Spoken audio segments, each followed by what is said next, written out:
Kidney रोग में जहर है ये 20 चीज। बात करेंगे उन 20 चीजों के बारे में। हमारे किडनी के लिए नेफ्रोटॉक्सिक होती है। इलीगल ड्रग्स का कंजम्पशन किसी प्रकार के किडनी पेशेंट्स के लिए बहुत ज्यादा नुकसानदेह है। किडनी रोग में जहर है ये 20 चीजें। जी हाँ, 20 things to avoid in kidney failure. बात करेंगे उन 20 चीजों के बारे में जो किडनी पेशेंट को नहीं लेनी है। नंबर 1, सॉल्ट यानी कि नमक। नमक में सोडियम होता है। ज्यादा नमक से बॉडी में सोडियम बैलेंस बिगड़ जाता है, किडनी फंक्शन पर दुष्प्रभाव पड़ता है और साथ ही साथ शरीर में पानी जो होता है वो बाहर नहीं निकलता है ज्यादा नमक लेने से, जिस वजह से हाई ब्लड प्रेशर का कारण बन जाता है, वो हाइपरटेंशन का कारण बन जाता है। तो salt needs to be avoided. Second is processed meat. Processed meat में नमक और प्रिजर्वेटिव होते हैं जो स्वाद बढ़ाने के लिए ऐड किए जाते हैं। एनिमल प्रोटीन के अनियंत्रित सेवन से हाइपर फिल्ट्रेशन होता है, यानी किडनी पर एक्स्ट्रा लोड पड़ता है, किडनी पर काम करने का एक्स्ट्रा बोझा बढ़ जाता है। तो प्रोसेस मीट को भी अवॉइड करना है। Number 3, banana. Banana is high in potassium. Chronic kidney disease के पेशेंट में पॉसिबिलिटी होती है पोटेशियम लेवल को बढ़ने की, जिससे हार्ट पे नेगेटिव इंपैक्ट आता है और हार्ट फेलियर पे जाने के चांसेस बढ़ जाते हैं। तो हाई पोटेशियम फूड को अवॉइड करना है और इसीलिए बनाना को अवॉइड करना है। Fourth, phosphorus rich food. Dark coloured soda यानी कि स्वीटनर्स, लेंटिल्स, बीन्स, ये सब चीजें जो होती हैं वो फॉस्फोरस में बहुत ज्यादा अधिक होता है, इसमें फॉस्फोरस की मात्रा। और फॉस्फोरस जिसमें अधिक है उसमें हार्ट डिजीज की संभावना होती है वो अधिक हो जाती है। तो फॉस्फोरस रिच फूड का अवॉइड करना बहुत ज्यादा आवश्यक है। Fifth is added sugar.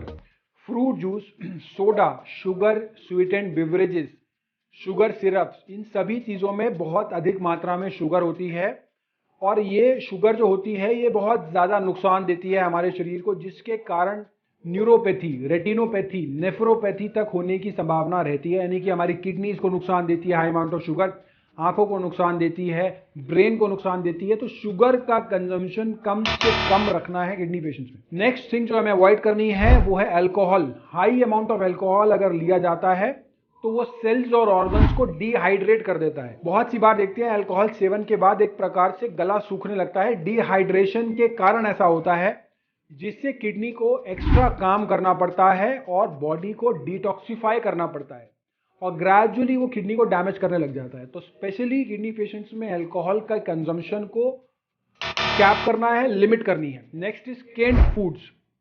किसी भी प्रकार का पैकेज्ड फूड हो, किसी भी प्रकार का फैक्ट्री में बना हुआ खाना हो, उसको हमें कम से कम सेवन करना है। इन सभी चीजों में सोडियम बहुत अधिक मात्रा में होता है और ये सोडियम जो है वो किडनी को नुकसान देता है। नेक्स्ट यानी कि 8th थिंग जो हमें अवॉइड करनी है वो किसी भी प्रकार की ब्रेड को अवॉइड करना है, जैसे व्हाइट ब्रेड या होल व्हीट ब्रेड।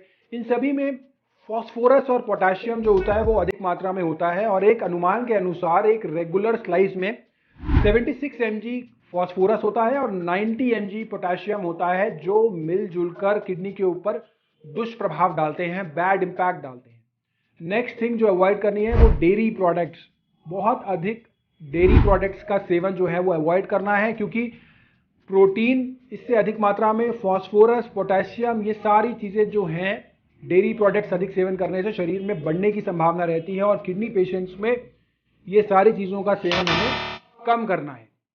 नेक्स्ट जो अवॉइड करना है वो है oranges and orange juice. Oranges के अंदर अधिक मात्रा में पोटेशियम होता है। पोटेशियम रिच सभी चीजों को अवॉइड करना जरूरी है। लगभग 1 कप ऑरेंज जूस के अंदर 458 mg पोटेशियम होता है और साथ साथ जो ऑरेंज, एक बड़ा ऑरेंज होता है, उसके अंदर 333 mg पोटेशियम होता है। तो ये ऑरेंज को भी अवॉइड करना है, साथ साथ ऑरेंज जूस को भी अवॉइड करना है। नेक्स्ट यानी कि 11th thing to avoid in kidney disease is pickles. बहुत अधिक नमक होता है पिकल्स के अंदर, तो पिकल्स को अवॉइड करना है। एक स्पीयर पिकल के अंदर लगभग 283 mg सोडियम तक होता है। तो ये सोडियम जब बढ़ता है तो ये हमारे ब्लड प्रेशर को बढ़ाता है और ब्लड प्रेशर बढ़ने के बाद ये हमारे किडनी को फर्दर डैमेज करता चला जाता है। नेक्स्ट थिंग जो अवॉइड करनी है वो apricot. 1 cup dried apricot contains around 1500 mg of potassium और आप सभी को पता है कि पोटेशियम रिच फूड्स को हमें अवॉइड करना है, तो एप्रिकॉट को भी अवॉइड करना है। Next thing to avoid in kidney failure is potatoes and sweet potatoes. जी हाँ, ये दोनों ही चीज़ें पोटेशियम में रिच होती हैं और हमें पता है कि पोटेशियम रिच चीज़ें हमें अवॉइड करनी है। एक मीडियम साइज पोटैटो जो होता है उसके अंदर लगभग 610 mg पोटेशियम होता है और average size bake sweet potato जो होता है उसमें 550 mg तक पोटेशियम होता है। Next thing 14th thing to avoid in kidney disease is spinach.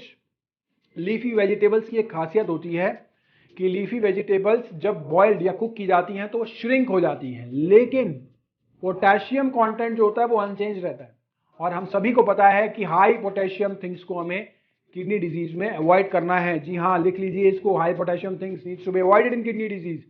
15 things जो हमें 15वीं चीज जो हमें किडनी डिजीज में अवॉइड करनी है वो dates, raisins, dried fruits have concentrated nutrients हो जाते हैं ड्राइड फ्रूट्स में, जैसे पोटेशियम बढ़ जाता है, फास्फोरस कॉन्सेंट्रेट हो जाता है। इस प्रकार से जो चीजें सोडियम कॉन्सेंट्रेट हो जाता है जो अवॉइड करनी है वो कॉन्सेंट्रेटेड फॉर्म में हो जाती है। 16 थिंग जो हमें अवॉइड करनी है वो है चिप्स का, यानी कि आलू की फॉर्म दूसरी बदल गई, और कुकीज को अवॉइड करना है। इन सभी में सॉल्ट, सोडियम बहुत अधिक मात्रा में होता है, तो इसीलिए हमें ये दोनों चीजें भी अवॉइड करनी है। साथ साथ हाई इंटेक ऑफ प्रोटीन, किसी भी प्रकार का एक्सटर्नल सप्लीमेंट जिसके अंदर प्रोटीन है वो हमें अवॉइड करना है।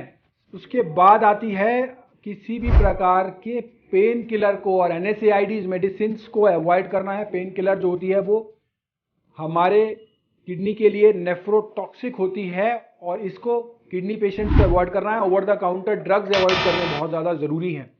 इलीगल ड्रग्स का कंजम्पशन किसी प्रकार के किडनी पेशेंट्स के लिए बहुत ज़्यादा नुकसानदेह है। ब्लड प्रेशर और शुगर की मॉनिटरिंग करना next thing is very important.